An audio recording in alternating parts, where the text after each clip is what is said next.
Mycorrhiza हमारे पौधों का एक बहुत ही स्पेशल नेचुरल दोस्त है। यह एक तरह का फंगस है, लेकिन यह एक अच्छा फंगस। यह फंगस पौधों की जड़ों के साथ एक स्पेशल रिश्ते में रहता है। इसे एक पार्टनरशिप की तरह समझो, जहां पौधा और फंगस दोनों एक दूसरे की हेल्प करते हैं। फंगस अपने टाइनी धागे, जिन्हें हाइफे कहते हैं, मिट्टी में बहुत दूर तक फैलाता है, जितना दूर पौधे की जड़ें नहीं पहुंच सकती। इस ब्यूटीफुल रिश्ते को सिम्बायोसिस कहते हैं। यह प्रकृति में लाखों सालों से मौजूद है। बिना किसी केमिकल फर्टिलाइजर के जंगलों और घास के मैदानों को थ्राइव करने में हेल्प करता है। हम प्रकृति की इस एंशिएंट विजडम को अपने खेतों और बगीचों में वापस ला सकते हैं, ताकि हेल्थियर, स्ट्रॉन्गर फसलें उगा सकें। माइकोराइजा का सबसे बड़ा बेनिफिट यह है कि यह पौधों को मिट्टी से खाना लेने में कैसे हेल्प करता है। मिट्टी में बहुत सारे न्यूट्रिएंट्स होते हैं, लेकिन अक्सर वे लॉक्ड होते हैं और पौधों के यूज के लिए अवेलेबल नहीं होते। फास्फोरस ऐसा ही एक इंपॉर्टेंट न्यूट्रिएंट है। यह जड़ के ग्रोथ, फूल आने और फल लगने के लिए बहुत जरूरी है। माइकोराइजा एक चाबी की तरह है, जो इस फास्फोरस को अनलॉक करती है। फंगल धागे स्पेशल एंजाइम बनाते हैं, जो लॉक्ड फास्फोरस को तोड़ते हैं और पौधे के लिए उसे अब्सॉर्ब करना आसान बनाते हैं। इसका मतलब है कि आपके पौधों को ज्यादा खाना मिलता है और आपको ज्यादा केमिकल फास्फोरस फर्टिलाइजर यूज करने की जरूरत नहीं पड़ती, जो समय के साथ मिट्टी को नुकसान पहुंचा सकता है। यह वंडरफुल फंगस सिर्फ फास्फोरस ही नहीं देता, यह पौधे को जिंक, कॉपर और नाइट्रोजन जैसे दूसरे एसेंशियल न्यूट्रिएंट्स को अब्सॉर्ब करने में भी हेल्प करता है। फंगल धागों का विशाल नेटवर्क एक स्पंज की तरह काम करता है, मिट्टी में पानी को होल्ड करके रखता है। इससे पौधे सूखे और पानी के स्ट्रेस के प्रति ज्यादा रेजिस्टेंट बनते हैं। जब आपके पौधों का रूट सिस्टम मजबूत होता है, माइकोराइजा से नरिश होता है, तो वे नेचुरली हेल्थियर हो जाते हैं। वे बीमारियों और पेस्ट से बेहतर तरीके से लड़ पाते हैं। माइकोराइजा का यूज करना आपकी उपज बढ़ाने और आने वाली पीढ़ियों के लिए आपकी मिट्टी की हेल्थ को इंप्रूव करने का एक प्योर नेचुरल तरीका है। यह सेल्फ रिलायंट और जहर मुक्त खेती की ओर एक कदम है। तो सिंपल शब्दों में माइकोराइजा क्या है? यह एक लिविंग हेल्पर है, जो आपके पौधों की जड़ों से जुड़ता है। यह एक ह्यूज अंडरग्राउंड वेब बनाता है, जो पौधे को पानी और खाना देता है। बदले में पौधा फंगस को थोड़ी सी शुगर देता है, जिसे वह फोटोसिंथेसिस के जरिए बनाता है। यह एक परफेक्ट एक्सचेंज है, एक डिवाइन गिव एंड टेक। इस नेचुरल पावर का यूज करके हम हार्मफुल केमिकल्स पर अपनी डिपेंडेंस कम करते हैं। हम मदर अर्थ के साथ काम करते हैं, उसके खिलाफ नहीं। यह सस्टेनेबल एग्रीकल्चर का सच्चा रास्ता है, जिससे किसान को प्रॉस्पेरिटी मिलती है और जो लोग हमारी मिट्टी से उगाया गया खाना खाते हैं, उन सभी को हेल्थ मिलती है।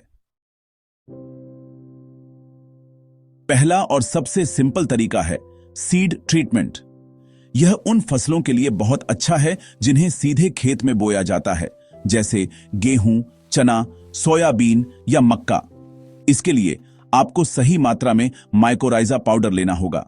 एक जनरल रूल यह है कि हर 1 किलो बीज के लिए लगभग 4 से 5 ग्राम माइकोराइजा का इस्तेमाल करें। सबसे पहले आपको एक चिपचिपा लिक्विड बनाना चाहिए, ताकि पाउडर बीजों से चिपक जाए। आप थोड़ा सा गुड़ पानी के साथ मिलाकर इस्तेमाल कर सकते हैं। इस मीठे पानी को अपने बीजों पर हल्के से छिड़कें और उन्हें अपने हाथों से अच्छी तरह मिला लें। फिर माइकोराइजा पाउडर डालें और फिर से तब तक मिलाएं जब तक कि हर बीज पर कोटिंग न हो जाए। बुवाई से लगभग 30 मिनट पहले बीजों को छांव में सूखने दें। दूसरा तरीका उन सीडलिंग्स के लिए है जिन्हें पहले नर्सरी में उगाया जाता है और फिर ट्रांसप्लांट किया जाता है, जैसे टमाटर, मिर्च, बैंगन या फूल। इसे रूट डिपिंग या सीडलिंग ट्रीटमेंट मेथड कहते हैं। जब आपकी सीडलिंग्स मुख्य खेत में ले जाने के लिए तैयार हों, तो आप एक माइकोराइजा सॉल्यूशन तैयार करें। इसके लिए लगभग 100 ग्राम माइकोराइजा पाउडर को 10 से 15 लीटर पानी में मिलाएं। मिश्रण को अच्छी तरह हिलाएं। अब सीडलिंग्स को नर्सरी बेड से सावधानी से निकालें।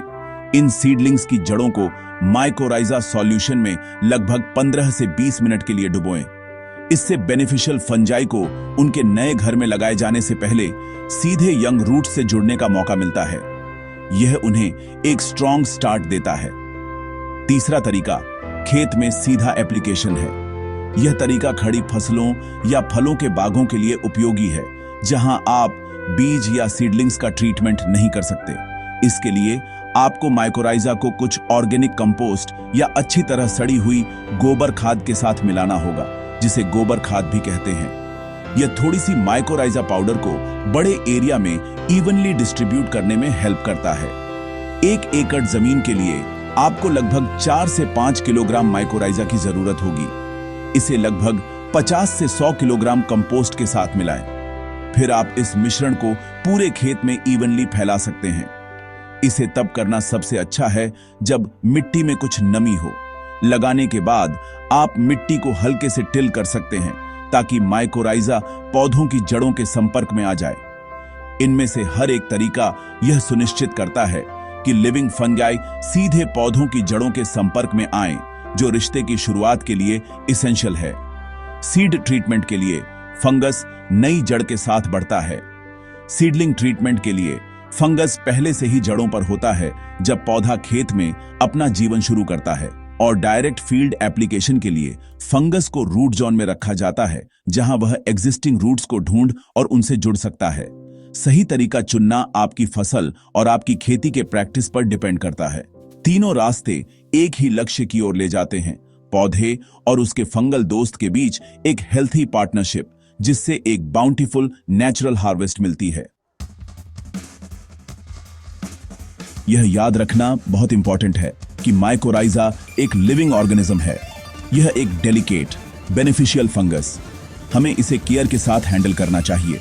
एक किसान की सबसे बड़ी गलती यह है कि वह माइकोराइजा को केमिकल फर्टिलाइजर्स के साथ मिला दे, खासकर वे जिनमें फास्फोरस ज्यादा होता है, जैसे DAP या SSP।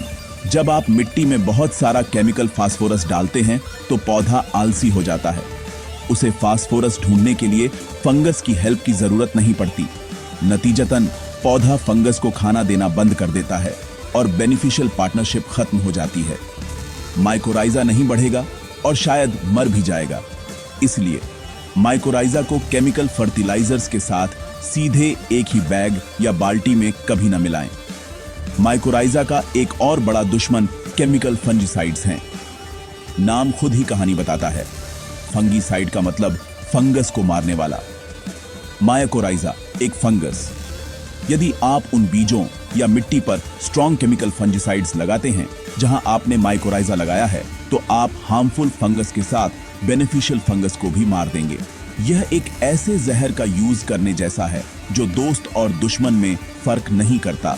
यह माइकोराइजा का यूज करने के उद्देश्य को पूरी तरह से हरा देता है। यदि आपको किसी गंभीर बीमारी की प्रॉब्लम के लिए फंजीसाइड का यूज करना ही है, तो माइकोराइजा लगाने से पहले इसका यूज करने की कोशिश करें, या एक बायो फंगीसाइड चुनें जो मिट्टी में बेनिफिशियल माइक्रोब्स के लिए कम हानिकारक हो।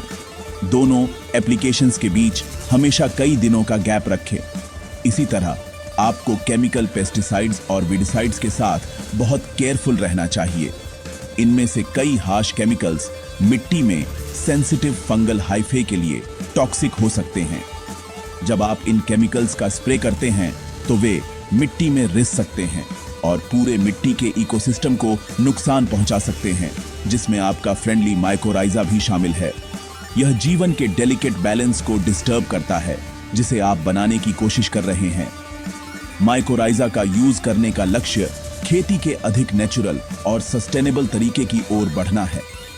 स्ट्रॉन्ग केमिकल्स का यूज करना इस लक्ष्य के खिलाफ काम करता है।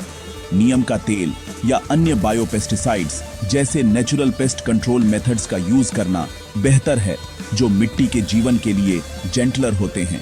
एसेंस में माइकोराइजा को एक छोटे लिविंग हेल्पर के रूप में सोचें, जिसे आप अपने खेत में इंट्रोड्यूस कर रहे हैं। आपको इसके लिए एक सेफ और वेलकमिंग घर बनाना होगा। इसका मतलब है इसे इसके दुश्मनों से बचाना। केमिकल फास्फोरस फर्टिलाइजर्स की हाई डोज, केमिकल फंजीसाइड्स और हार्श पेस्टिसाइड्स, इन मिश्रणों से बचकर आप माइकोराइजा को खुद को स्थापित करने, बढ़ने और अपने पौधों के साथ एक मजबूत लास्टिंग बॉन्ड बनाने की परमिशन देते हैं। यह केयरफुल अप्रोच आपको मजबूत पौधों, हेल्थियर मिट्टी और बेहतर फसल से पुरस्कृत करेगा। यह सब प्रकृति की अपनी प्रक्रियाओं के साथ सामंजस्य में काम करके हासिल किया जाएगा। यह मिट्टी के लिए ज्ञान और सम्मान का मार्ग है। माइकोराइजा से सबसे ज्यादा बेनिफिट लेने के लिए आपको इसे सही समय पर और सही तरीके से यूज करना चाहिए। माइकोराइजा लगाने का सबसे अच्छा समय पौधे के जीवन के शुरुआती स्टेज में होता है। इसका मतलब है बुवाई, ट्रांसप्लांटिंग या फसल के ग्रोथ के पहले 20 से 30 दिनों के भीतर इसे लगाना। ऐसा इसलिए है क्योंकि फंगस को यंग, बढ़ते रूट्स से जुड़ने की जरूरत होती है। जब इसे जल्दी लगाया जाता है तो माइकोराइजा का नेटवर्क पौधे के रूट सिस्टम के साथ डेवलप हो सकता है, जिससे फसल के पूरे लाइफ साइकिल के दौरान बेनिफिट मिलते हैं। इसे बहुत पुराने पौधे पर लगाना, जिसका रूट सिस्टम पूरी तरह से स्थापित हो चुका है, उतना इफेक्टिव नहीं होगा। मिट्टी के लिए इस लिविंग मेडिसिन के लिए टाइम बहुत इंपॉर्टेंट है। माइकोराइजा की मात्रा जो आप यूज करते हैं वह भी क्रिटिकल है। यह न सोचें कि ज्यादा यूज करने से आपको ज्यादा बेनिफिट मिलेंगे। आपको रिकमेंडेड डोज को फॉलो करना चाहिए। ज्यादातर फील्ड फसलों के लिए जब सीधे मिट्टी में लगाया जाता है तो प्रति एकड़ लगभग 4 से 5 किलोग्राम पर्याप्त होता है। सीड ट्रीटमेंट के लिए प्रति किलोग्राम बीज के लिए 4 से 5 ग्राम सही मात्रा है। बहुत कम यूज करने से एक मजबूत फंगल नेटवर्क बनाने के लिए पर्याप्त नहीं हो सकता है, और बहुत ज्यादा यूज करना इस कीमती रिसोर्स की सिर्फ बर्बादी है। अपने माइकोराइजा पैकेट को हमेशा ठंडी, सूखी जगह पर सीधी धूप से दूर स्टोर करें। हाई टेम्परेचर पैकेट के अंदर के लिविंग स्पोर्स को मार सकता है, जिससे यह बेकार हो जाता है। इसे इसकी एक्सपायरी डेट से पहले यूज करें।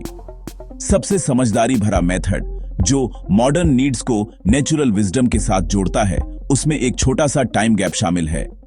हम समझते हैं कि कुछ किसानों को अभी भी कुछ केमिकल फर्टिलाइजर्स का यूज करने की जरूरत पड़ सकती है।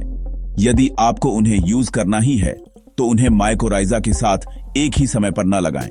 सबसे अच्छी प्रैक्टिस यह है कि आप अपने केमिकल फर्टिलाइजर्स, खासकर फास्फोरस, को पहले लगाएं, फिर लगभग 5 से 7 दिनों तक वेट करें।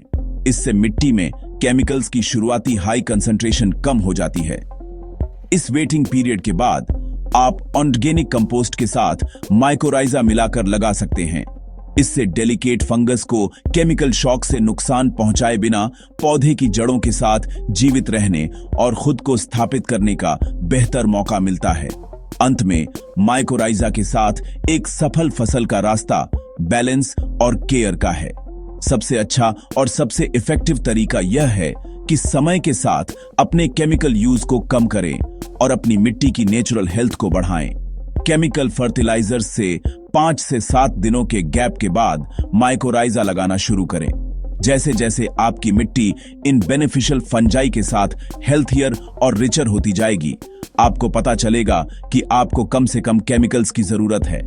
आपके पौधे मजबूत, अधिक रिजिलियंट होंगे और आपको बेहतर उपज देंगे। यह खेती में सच्ची क्रांति है।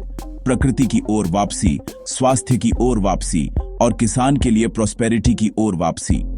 मदर अर्थ के इस उपहार को अपनाएं।